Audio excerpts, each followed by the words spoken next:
so I am just about ready to put the finishing touches on the dollhouse that I put together for my niece.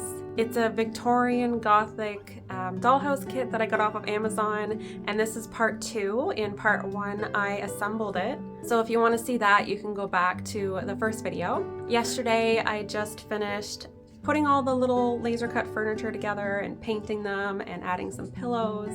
Like I said in my previous video, I wanted this dollhouse to be quite sturdy, so I just used the laser cut furniture that came with the mouse house that I built. But I really wanted to add some decor items as well, so I ordered some things off of Temu, and that came in yesterday. I really liked these little pieces of artwork with these ornate frames.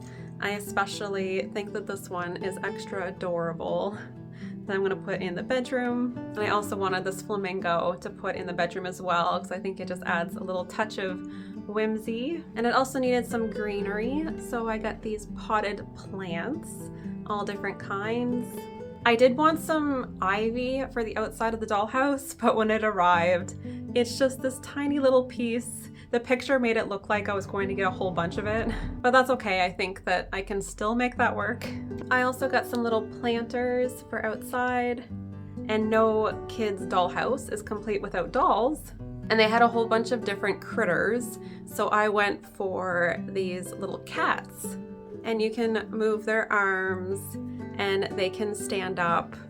So this is gonna be their new little home. You may also notice that my hair is different. I got this wig off of Temu as well. It's actually quite silky. I was looking for a pink wig because I'm always thinking about dyeing my hair pink, but I don't want to go through the process of bleaching my hair and potentially ruining it to get this color. And this was only $8, and I think it's actually pretty good. The darker roots, I think, is what makes it look a little more natural, or maybe you could tell right away.